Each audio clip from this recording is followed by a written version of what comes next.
So every so often a car will come along and utterly destroy the competition. Whether that's because the team has nailed the regulations in the first year of said regulations, or a team has come up with something that every other team will then scramble to copy. The Lotus 49, for example, using the Ford DFE that became the engine to have for the next, 10 years or so, and the off-the-shelf nature of it meant that privateers and better-funded teams alike could just drop one in and go. Something plucky privateer starter pack in the 70s. Oh, and that was also the car that gave us wings in Formula 1, when a certain energy drink that gives you wings wasn't even an idea yet. That came 30 years later. You've also got things like the Lotus 78 in 1977, and 78 for that matter, that started the ground effect revolution. A revolution that had to be ended at the end of 1982 because of safety concerns. In the modern era, there have been other game changers that have stuck out that other teams either scrambled to copy or went to the FIA to get banned. Beginning in the late 90s, McLaren stunned the F1 world with its second brake pedal, or fiddle brake as it became known. A brake pedal that allowed Hakkinen and Coulthard to slow down one side of the rear down more than the other side and generate turn-in. And because less aero drag was needed to generate said turn-in, they could run less wing. While this is mostly attributed to the 1998 car, it was seen more during 1997, with F1 Racing magazine being the one to show it off to the world. The other teams then tried to copy it, but ended up spending way more than the rumoured £50 McLaren did and over-engineered them at the same time, so it was just easier to get it banned. It was banned after just 2 races in 1998. Okay, 1997 and 1998 aren't exactly modern anymore. They're now actually classed as being historical because it's over 25 years ago. But within the last 15 years, we've had the blown diffusers that Red Bull pioneered for the 2011 season, because the previous hack, the double diffuser, had been banned. Nui and Renault worked together to have the engine blow hot exhaust gases onto the rear assembly while off the throttle as well as on the throttle, so the car had rear downforce on tap all the time. Much like the fiddle brake, less rear wing could be run and the car would be faster in a straight line. But in the early 2000s there was a car so dominant that at least one of them ended up on the podium every single race. A car that kind of defined the 2000s, or at least the early 2000s.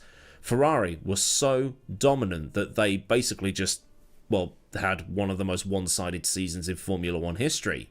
A car that I hated at the time because it made the season incredibly boring, but since, I guess I've grown to appreciate it a little. But the 2002 Ferrari's time actually begins in 2001, because Ferrari didn't use the F2002 at every race that season. In the 2001 season, Ferrari had enjoyed a very successful time, with Schumacher beating Alain Prost's record of the most Grand Prix wins at the Belgian Grand Prix that year, and then also won 9 races over the course of 2001, won a 4th World Championship, and scored a then record 123 points. As well as all this, Ferrari added another Constructors' Championship to its trophy cabinet, which was the 3rd in a row after 1999 and 2000. And that 2001 car outwardly looked like an evolution of what had come before. I've said before that cars of this era basically evolved from around 1995 or 1996 with only minor changes, although the exception to that rule might be the change in track between 1997 and 1998, as well as the groove tyres. But if you were to look at every Williams, Ferrari and McLaren from that time period, they evolve from their mid to late 90s designs and progressively get more and more advanced as time goes on, simply because the rules were incredibly stable at that time. But there had been some rule changes between the 2000 and 2001 season. The FIA told the teams to raise the front wing up a bit, with another raise of the front wing coming in for the 2005 season, all in a bid to reduce front-end downforce. Ross Brawn and Rory Byrne, trying to get one step ahead of everybody else, actually turned to McLaren for design ideas. Because of the raising of the front wing, running a nose like Ferrari had done in the 2000 season turned out to be quite impractical. Impractical when they ran the 2000 nose with a 2001 spec wing on it, so they went back to the drawing board and came up with the droop snoot design.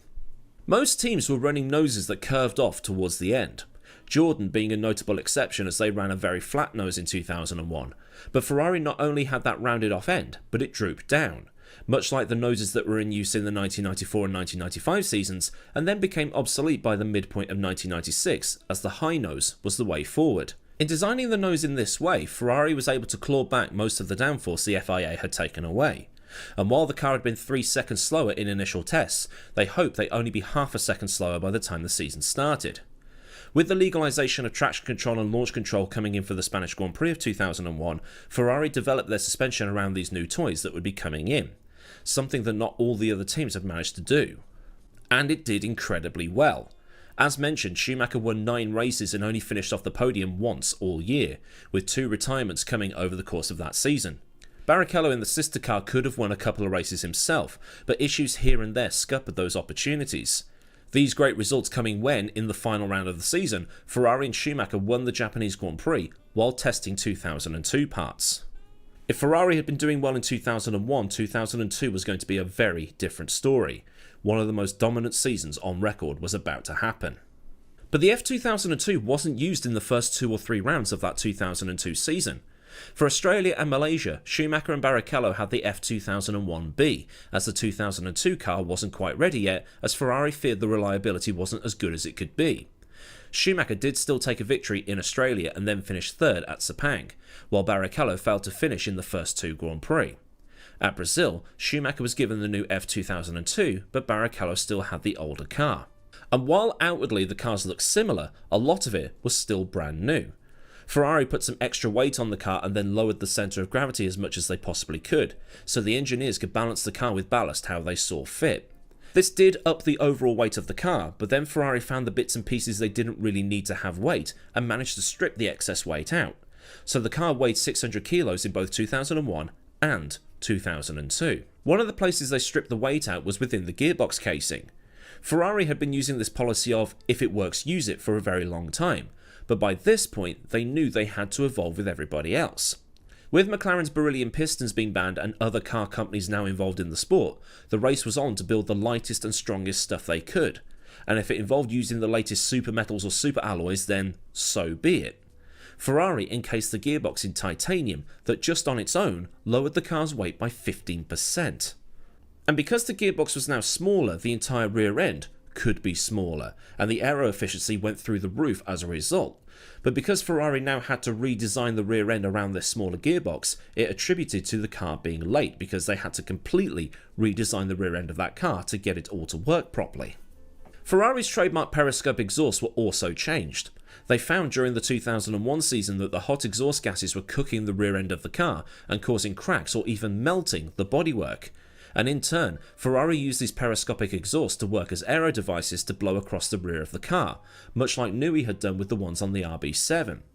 On the F2001, these exhausts were higher up, but now they were lower and were more useful than they appeared. What Ferrari had done was cover the exhaust in bodywork, and the whole thing wasn't just the exhaust outlet for the engine, but also an air exit for the side pods. Because you had fast-flowing air coming out of the exhaust, the bodywork around said exhaust helped to create a low-pressure pocket, and that low-pressure pocket helped to suck more hot air out of the radiator system and in turn increase the overall cooling efficiency of the car. That's clever! So because the side pods were now being cooled way more efficiently, Ferrari could afford to make them lower and more tightly packaged. The side pods on the F2002 were lower and were sloping, and this helped to direct air towards the rear wing. Because the whole back end of the car was similar thanks to the new gearbox assembly, Ferrari had the most aero-efficient car they'd ever developed, a far cry from the chonky brick they had at the start of the 1996 season. And Rory Byrne was very proud of it, saying, "The F2002 was by far the best car I ever designed. There were a number of reasons for this, like the position of the fuel tank.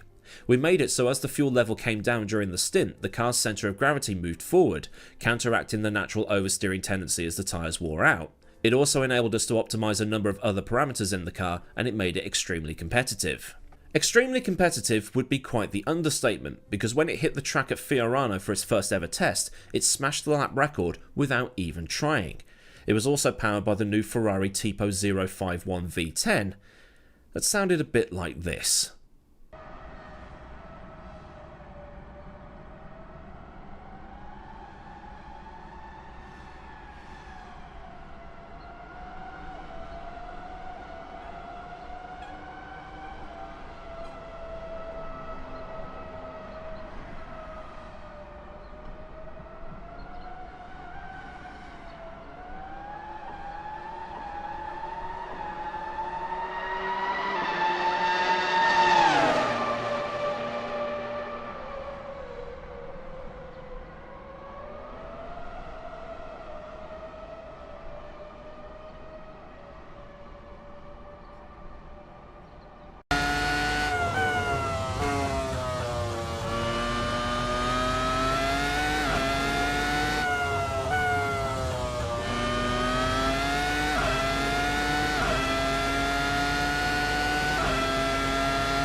When Schumacher and that car arrived in Brazil, the Michael took the victory, even if he did lose out on pole position to Juan Pablo Montoya by just over a tenth of a second.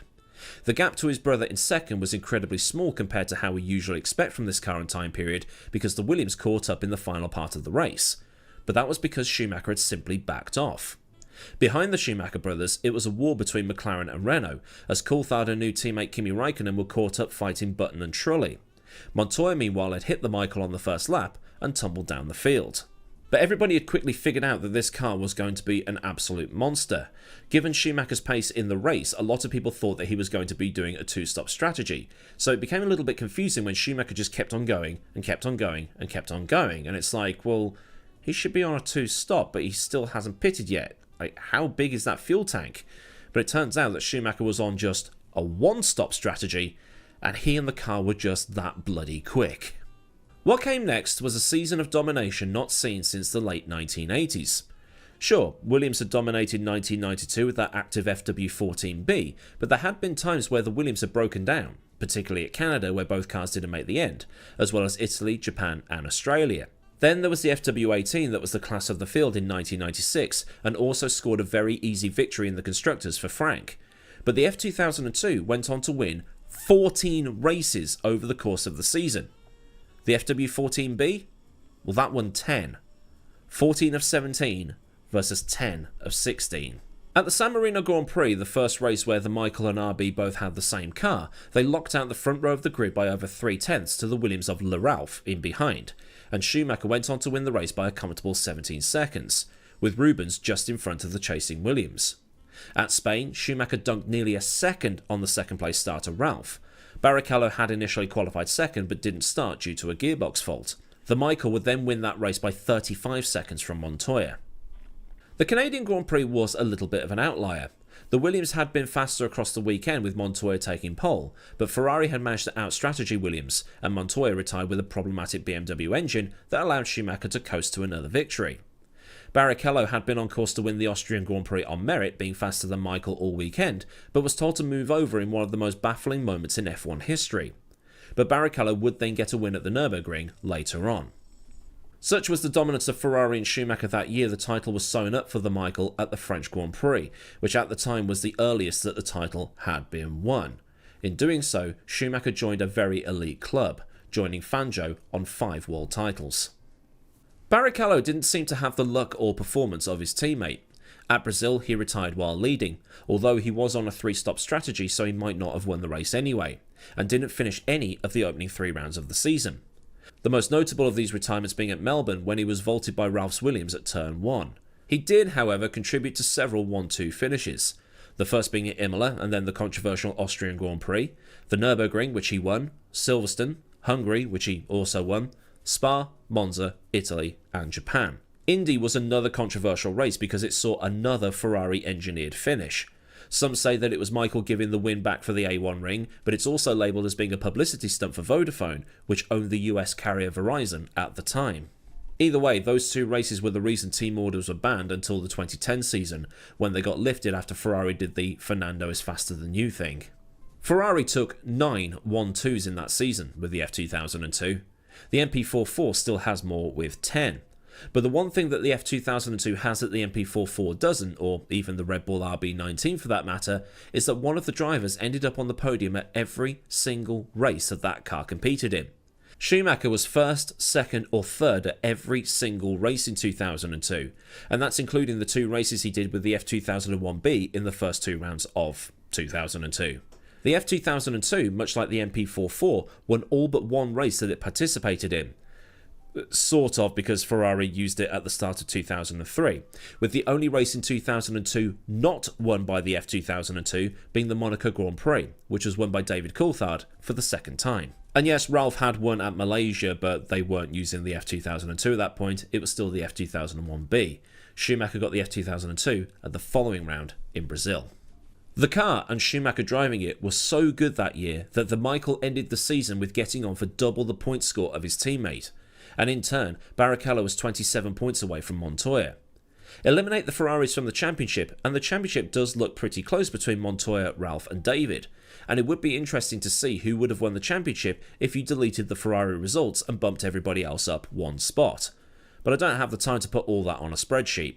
I think, just by looking at it, Montoya might have won it, but there's a few non-finishes there for the Colombian. As for the constructors, Ferrari was so dominant they finished the season with the same amount of points as the rest of the teams combined.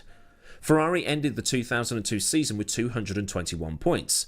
But if you add Williams, McLaren, Renault, Sauber, Jordan, Jaguar, BAR, Minardi, Toyota and Arrow's tallies together, it comes to, well, 221 points. Which is an insane thing to consider when the season back then was 17 races long versus the 24 that we have now, and it was 10 points for a win down to 1 for 6th in those days. So it does beg the question then, where does it sit on the greatest F1 cars of all time? It's down to you to decide. The MP44 will still be right at the top for a lot of people, but Ferrari definitely hit the jackpot with the car and driver combination. Because the car had a shorter gearbox than before and had the engine quite far back compared to rivals and the fuel tank being where it was, it added up to be a car that seemed to get better and better as the race went on. The car enabled Michael to drive flat out without his mental capacity being maxed, so he was able to casually talk to the pit wall without losing lap time. And if he didn't need to drive flat out, he could still pull away from those behind. The MP44 was a better hot lapper since that car took pole at every race bar one, while the F2002 was beaten 6 times to pole position. The F2002 was more reliable, given the evolution of F1 cars between 88 and 2002. I definitely put it up there, along with the MP44, the RB19, the W07, and also the Lotus 72 and Lotus 49.